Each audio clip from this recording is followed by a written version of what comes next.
Baby AM, we don't see it very often, but keep in mind this hero was undefeated at the major, 3-0. Small instances of damage, Kraken Shell just deals with all of that. Doing a lot of research into damage block too. I was hoping we saw Spectre into Tide today. Oh, Zephyr, that's it. First blood.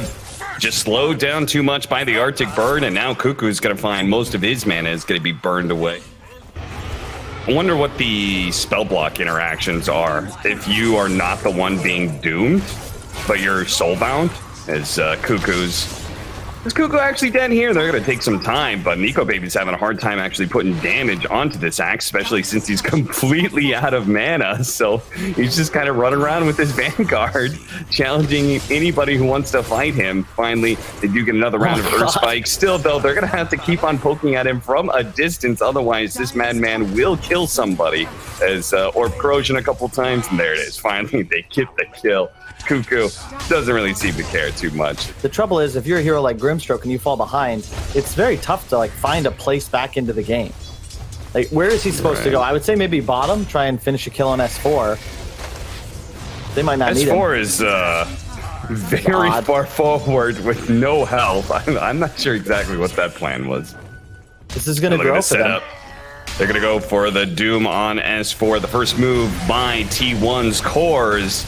And it is going to be a successful gank. Meanwhile, farther up the river, as we're going to watch Carl die here. They're going to try and chase down Zephyr. Zephyr is going to be pulled back into the Shockwave. Pretty easy kill for Alliances.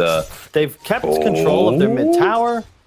The bottom lane. Nico Baby's not expecting an Invis Doom. That's just unfair. 3 or 4 heroes, you're like, okay, he's very good on these. I think Carl's list is closer to 20. Yeah. No, he's certainly been stellar. 4T1 is they're going to try and go for an advantage in the triangle. They pick up a kill on Onskin, but they're going to run into the Ravage, into the Skewer like pins. They're all going to fall here as Cuckoo is going to be the last one left alive, but he's got nowhere to run to. 3 down from a big move from Alliance. Nicely played by S4, just scooping up right behind him like that with the Ravage. He'll likely be getting involved. You can't give away free towers, but now T1, they'll make the move. Skewering on back, Cuckoo getting ripped apart by all this damage. Jeez. That was a little bit more than I expected, but the Empowered Mag hitting for over 200 damage a hit with a Gush as well. They're going to be able to get the Soul Bind double Doom, the Ice Blast out as well. That's going to be 2 kills instantly for T1. Now the other 2, Lemp and FNG, were able to get back here. As they backed away, Alliance backed away, so he's just like, okay, I'm just going to push out mid, try and force them to rotate over. T1 kind of setting up here, are going to be able to go for S4. Now S4 does have the silence on, the Ice Blast is coming in as well. Limp, no! He missed the RP! He didn't get off the blink beforehand. S4 is going to be burned out here. What happened to Limp? In some time, it's 22 minutes almost. No Roche threat, and because there's no tier 1s, you can't really make a play for Roche. You need to make a play for kills. They're going to go for it.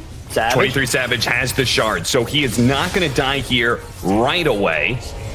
But on his second life, he may come back and just instantly die again. He will. There is nothing they can do about that. There's just too many heroes on top of the carry of T1. Now, not only is the Wraith King dead, but Reincarnation is on cooldown. T1 are not going to go and let this Roshan happen for free. Smoke breaks. Cuckoo, look at his positioning from Onskin.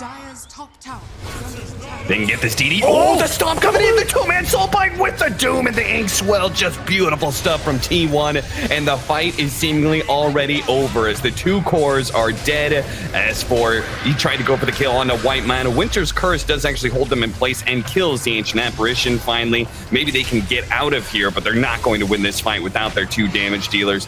Okay, Cold Embrace after Cold Embrace is saving him. Carl's done with that nonsense, though. He chases away the Winter Wyvern while his other 2 allies focus on the S4 Tidehunter. 3rd core down. You got BKB on Wraith King soon. He's going to need that, or he's going to die twice in a row. Pretty much all game. Reincarnation is back up again, but 23 Savage is being patient. Managed to find a nice skewer back onto 2 of them, unable to get off the RP, but he does so now. That is going to be both of them dying. Oh, Cuckoo does manage to get off his BKB with the call with Inkswell as well. The double soulbind, the silence stacking up, and they are both dead. Now FNG chased down by Carl as well. Once again, T1 just responding to Alliance and out-initiating them. I thought this time around a nice two-man RP, but damn, Cuckoo survives through just long enough to get off his BKB, and now he's going to be able to catch 23 Savage as well. The stun follow-up, the silence put onto him. That is going to potentially be a team wipe as long as they've got enough stuns, and they do. Yeah. And back then, we knew that AM versus Wraith King was good, as they're going to be able to find the Winter Wyvern. For Nico Baby to really confidently stretch his legs, but I don't know. Oh, they bait the BD again. Oh no, S4. That's 1,000 damage crit. Ice Blast as well. BKB being used just to make sure they do get this kind of free kill that was available. FNG, like the whole support duo, just can't play Dota into this triple BKB. Carl has Arcaner and he really wants to get in. Oh, and the smoke out from Alliance, but they're going to run right into 23 Savage. The Zephyr just want, look, they're ready. They just want a soulbind. They're going to jump him right after the skewer immediately. The soulbind, the double tomb. It just keeps happening. They're so good at it. They're so perfect at these combinations. And now they're going to be able to get the call onto FNG as well. So Winter's Curse already thrown out, but it doesn't do anything. Grimstroke actually using his invis. There goes the Dark Portrait. He's silenced up. He's Inkswelled, and now he's going to be called as well. Oh my God. They didn't even need the Doom, and it showed.